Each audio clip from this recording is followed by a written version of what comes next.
It's Financial Friday. All right, we go live again, and Charlie is joining me in Mexico. I did survive Mexico. Yes, I came back with a little bit of taco belly. If you know what taco belly is, not the sick version of it, just the fat version of it. You disappeared. It's Financial Fridays with just one host because we have three hosts. And the third host at times requires the second attention. Hello, half a host. 2.5 hosts. That's like 2.5 men, the show. Like, welcome back to 2.5 hosts with Ava, Charlie, and he's Zeke, right? Or Zach? Zeke. Yeah, Zeke. So, Charlie, before we went live, you were telling me about one that you had conversation you had that was sort of one of those stories that you go, oh Lord, this is why we do what we do. Hey, exactly. The story twice. So let's tell there because I think more people. Yeah, for those of you who don't know, I mean, it's part of the reason I started the podcast in 2016 is I just went, these guys are criminal. These women, men and women in the money management industry. In theory, there's nothing wrong with managing money. If somebody had extra money for investments and they're like, hey, I want to grow it, I want to use the market. Managing money is a wonderful profession. The problem is that industry, my research, my opinion, my 20 years, right? Yeah. The people in that industry tend to not do what's best for the consumer, whether they call themselves a fiduciary or not. And this is just another example of the thousands that I've seen in my first 11 years in the business from 2005 to 2016. Drove me to start a podcast and start ranting and like, let's get one voice out there trying to warn people. So I meet somebody in their late 70s, late 70s and single, 100% of her money in the market, 100% of her money in the market in her late 70s through a friend of the family. And it turns out the market went down 18, S&P 500 went down about 18% last year in 2022. Her money was down 34, 35, 36%.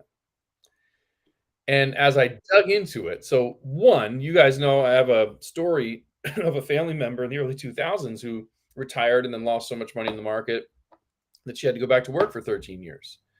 So I came in the industry in 2005 and that was on my mind. I didn't like that. So I immediately, like, why did that happen? Like, thank God I was a rookie. Thank God I knew nothing. Thank God I was blessedly ignorant, because when you get into this industry, I remember at one point, I think it was Morgan Stanley, might have been Merrill Lynch, but either Morgan Stanley or Merrill Lynch offered someone a job, offered a guy I know a job. He used to be a mortgage professional and paid him $80,000 for the first year to try to make it work. So basically gave him an $80,000 salary to bet on him to sell their crap. And he didn't end up being an advisor for them. It didn't work at the end, right? But when people are fighting and giving you money and you learn the industry that way, sometimes that's all you know. You never see the other side. And you go to your manager and you're like, well, what about indexed annuities? What about insurance? They say, they suck. The fees are high. You have a limited upside potential. They just tell them all the bad parts of the worst products. And, then the person goes, okay, we keep doing what we're doing. Thank God I was blessed to be ignorant and have my culture. Sometimes somebody asked me one time, what's the culture of renovating retirement? And I said, obnoxious integrity. Integrity, and I don't give a crap how you feel about it. I'm going to tell you the truth, and 2 + 2 is 4. And if you need your hand held and somebody to play violins while you hear 2 + 2 is 4, then get away from me, because you just got to take the truth. So obnoxious integrity. Thank God I had that in the beginning, because I pushed back on everything. Okay, most popular investment in the entire world in America is, put your money in stocks, bonds, and mutual funds. So I said, why? It didn't seem to go well for my family member. They go up and down. There's fees. What's the point here? Why? Oh, well, the 210-year average is, who cares about 210 years? We didn't even have electricity, right? There were no cars when they start measuring this thing.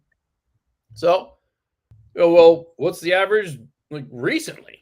210 years, who cares? What's the average recently? Or more importantly, what's the average going to be for the next 30 years for my retirees? They retire right now. Should they leave their money in the market? How much are they going to make? And take the fanciest, most incredible, most successful money manager in the country, and their answer has to be, we don't know. I don't know. which means like professionally, you're telling people to gamble with their money. And that's okay if you do in-case account, income account, increase account. If you meet your clients and say, how much money do you have? How much income do you need? Oh, you got $1 million and you need, $3,000, $4,000, $5,000 a month forever. Let's carve off 400,000, 450 and buy your income. Set it and forget it. It's not an investment. It's a purchase. Buy the income. You have money left over. You're so blessed that you saved enough money. You have leftover money after buying all the income you could ever want for the rest of your life on a guaranteed basis. Get a money manager, buy real estate, buy gold, silver, crypto, buy goats. I don't care. You know what I mean? You can buy whatever you want to with that investable money, not income.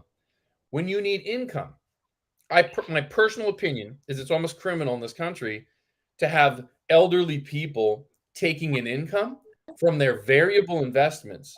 When you as an advisor, especially if you call yourself a fiduciary, know very well that you have access to go look at the guaranteed income for life annuities or the rate of return on indexed annuities and indexed universal life insurance. I don't care what Dave Ramsey says. He's stupid. I don't care what the other liars say who are stupid and get paid to write books.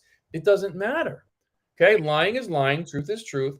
The data is out there. Not losing money on the way down and making some of it on the way up has made more money than the stock market for 23 years. If you pick the worst product in the country and try to fight the truth with the worst product in the country, now you've become stupid. That's like saying musicians don't make money because you somebody at a cafe who's a starving artist, and then I just go Taylor Swift and you look stupid, right? Are all annuities and insurance good? No. Are all money managers bad? No. The ones who manage the money the client can afford to lose and don't need for income are not bad. They're doing their job, right? So we're entitling this. I forgot to say in the beginning, we're entitling this little talk today, pediatricians and money managers with a scream in the middle from Zeke. Pediatricians and money managers with the scream, because that's how I feel about them, right? Perfect timing, little guy. But why is that? You got a baby. We know that. You got another little one somewhere. Did they go to a pediatrician? Do you have a children's doctor in your life? Yep. Yep. And that's what they do, and that's what they're at. Is children. Right. Does the doctor see you and the baby? Does the doctor see the baby and treat the baby and then see you and talk about like pregnancies and things like that? Nope. No. And one of my favorite questions, I learned it from a buddy of mine, Neil Angel. Shout out to Neil Angel, a friend of mine in the industry. I learned from Neil Angel to ask people, do you still see your pediatrician? And it's a good question. If you're an advisor or an agent listening to this in Truth in Finance, you can ask this question to your prospective clients. Do you still go to your pediatrician that you saw when you were young? And they'll say no. You say, why? Didn't they do a good job? Weren't they professional? Didn't you have a relationship with them where you trusted them? And didn't they, maybe you referred to them from someone else in your family, or they lived in your town, God forbid, that terrible thing. I need somebody in my town. Well, with a pediatrician you do, not with an advisor. But do you still go to that person? And they go, no. You say, why? And they say, because I outgrew them. I turned 18. I turned 19, whatever. I became an adult and went to an adult doctor and said, okay, really important question. That moment, that terrible moment where you had to break up, where you outgrew this pediatrician and you said, I'm not coming anymore. I can't pay you anymore. I outgrew you. I'm moving on. Matter of fact, the pediatrician is such a respectable industry. They may tell you you're done, right? But money managers won't do that. So, but you got to tell your pediatrician, or they tell you it's time for me to move on. Let me ask you a question, Mr. Klein. Did they cry? Did they talk about how terrible other doctors are? Are you going to see an adult doctor? That's a scam. I hate adult doctors, and you should too. Did they bash what you were going to do next and fight to keep making money on you, even though they're the wrong professional? They don't have the specialty that you need. And of course, the client says, no, they let me go and thanked me for the time. I thanked them for their service. They thanked me for the money, right? And I moved on to the professional that was appropriate for the season of life that I was in. Now, why, Ada? Why? Why don't Edward Morgan Lynch and all the other joker brokers let the client go when the client has outgrown their services? Why do they lie? Why do they fight for the money? When someone says, here, listen to this story. This person in their late 70s on her own Thank you very much. On her own research, she went to her joker broker in her late 70s, said, I discovered indexed annuities. They sound great for me. Can I have an indexed annuity? You want to know what his answer was? No, we don't sell those. That was it. We're going to keep you in stocks, bonds, mutual funds. Because we don't sell those. She even went far enough, did enough research to say, are you a fiduciary? He said, no. Do you guys have a fiduciary? By the way, if I said the name of the company, it's gigantic. Everyone would know the name of the company. She said, do you guys have a fiduciary on staff, at least? He said, no. He said, why? He said, we just don't. And the money went down 34, 35%. So sometimes I think people wonder, why does Charlie get his panties in such a bunch over this? Why does he get so crazy? Charlie's going to have a heart attack. He's like Joe Rogan with veins sticking out. And you're like, what is wrong with this guy? Why is he so upset? Well, our industry is hurting people for money. Like literally, you're allowed to lie and hurt other human beings to get them to keep paying you a fee where you are saying, just pay me. And you keep everything at risk, old person or young person. But for the seniors, it's really sad. We're allowed to in this industry while calling ourselves fiduciaries or, God forbid, holding a CFP license, a CFP designation, certified financial planner, where it says that because you have that designation, you're held to a higher level of morality, or what do they call it? What do they call it in our industry? Ethics, right? Higher ethical standards. But you can go work for the Edward Morgan Lynch's of the world, the mutual fund sales organizations that have revenue sharing disclosures telling people you're not going to do what's best for them. You're going to sell them what gives your company the biggest kickback. And you can have CFP. People say, are you a CFP, Charlie? I say, proudly, no. I would never give those criminals any of my money. They let people that work for Edward Morgan Lynch say that they're held to a higher level of ethics. Of course they're not going to have any of my money. And they say you can't have it unless you have a college degree. So if you found your passion at 19 and 20 and became the best, no one will even debate me. I don't have anybody that will debate me. And I didn't finish college. In this industry, retirement planning, I don't have anybody left who will debate me. And CFP says, we got to go back to school and get a degree in cooking or like whatever. And then you can think about becoming a criminal in the industry and work for Edward Morgan. No. Truth, accuracy, honesty, and integrity will always trump any designation or brand name you put on your company. Now, I know the brand name helps you hurt more people because they trust the brand name and you don't have to do the sales process of winning them over with the truth. But other than that, I don't have any strong opinions on the subject, Ada. That's it, huh? No, we can talk more, but that's the intro. So it kind of jogged. You were talking about the pediatrician and leaving them, and if it's done right, there should be no hard feelings. Your pediatrician doesn't fight you. So if money manager can't provide you with the need, if you've outrun what they care, that you should move on. It made me think of a conversation I had just before Christmas with someone who uses a lot of the Dave Ramsey techniques. Mm-hmm.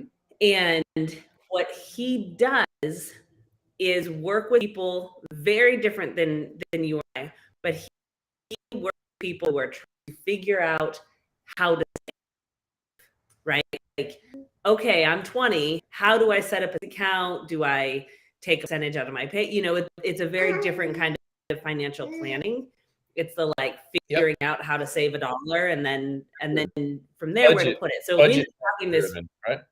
Yeah, budget planning. And so we had a really awesome conversation because he said, look, I don't do investments. I don't tell people about it. Like, that's not my world. That's not something I know anything about. But what I do know about is the psychology of different ways to save or different ways to debt. If you're a visual person, creating a visual chart and working, whatever, all of these different techniques to work with different personalities. And okay, but what about the invest the rest part? And he's like, yeah, that's not where I work. I said, okay, then let's talk. Because I don't agree with everything that Dave Ramsey has to say. I do agree that you should help people how to set some of their paycheck aside and save. Like what you're doing, is awesome. There are people that need that help. How do you pay? And it's not even a matter of agreement. Right. It's not even a matter of agreement. We can safely say, like, when Charlie Jewett tells the truth, everyone should believe it. When Charlie Jewett lies, everybody shouldn't. I just don't lie. Right? If you went back to the early podcasts, I may have said something in error. I haven't found one yet, but maybe I said something in error. I said something in 2016 that the industry's changed. Our problem and our message is the things Dave Ramsey says that are accurate are wonderful. They work because they're true and they're great strategies. Yeah. When he turns the corner and says the market averages 12% and makes 12% and life insurance is expensive, and we shouldn't, when he starts to speak in error, whether it's ignorance or immorality. I don't know if he's mistaken or miserably evil, right? I don't know if it's ignorance or immorality, but it doesn't matter. Like, you just need to know how to know what's true and what's not true. And here's one really easy way to do it. Any blanket statement someone makes is a lie. They say, I hate annuities and you should too. It's 100% of a lie. You've never heard me say I hate whole life and you should too, but I have podcasts on why we don't use whole life. You never hear me say every person in the world should have a reverse mortgage. It's too sweeping, right? But if somebody says reverse mortgages are dangerous because the bank can take your house, they're lying. It's not true. The bank can't take your house with a reverse mortgage anymore. They can take your house with a normal mortgage. You have a normal mortgage and don't pay your property tax, they're going to take your house. You have a normal mortgage and don't pay your payments, they're going to take your house. So those variable annuities. I never say I hate variable annuities and you should too. I say the variable annuity you're looking at has 3.52% fees in a market that's gone up 6.25%. It has an annuity rider, guaranteed income for $14,000 a year. The annuity we're looking at has 0 fees, and the annuity rider pays $21,000 a year. Do you really want fees and low income, or would you like no fees and high income? I didn't say I hate variable annuity. I say I respect you. I love you. You deserve to make your own choices. You can hurt yourself if you want to. But the people that say the sweeping statements, life insurance policies are not a good investment because their fees are too high. Why don't you do your job, bozo, and go in and learn how to lower the fees like we do on our team? Why don't you drop the fees? With minimum death benefit, choose level or increasing or switch when you're supposed to and lower the commissions. Become an expert and then talk about your level, your area. So Dave Ramsey should stay in the world of budgeting, honestly, and just talk about how to be. Exactly. Well, and that's what that guy and I were talking about was what the people that he helps with the components he's really good at. And then they essentially graduate. They figure out they've got it under control. They have their bad debt pay. They're not carrying credit card balance. And then it's like graduating on from a pediatrician and going to an adult doctor. Like, okay, then you need to move on and start working with someone else that is an expert in a different world, because we have it. Guess what? Yeah. We have our next podcast title. You ready? We have our next podcast title. Dave Ramsey, America's Financial Pediatrician. I love it. If you're a sloppy child in your finances, if you're a sloppy child and can't be trusted without oversight, if you poop your pants, so to speak, with your paycheck every week, you need some discipline. You need to grow up, fool. You need Dave Ramsey. Once you're a teenager, once you have the slightest level of discipline and you won't spend every dollar you have, you can graduate from this financial pediatrician. But until then, you got to go to Dr. Dave. Yep. Well, that's about all I have. Do you have more to share on this, or do you want to go off on another direction?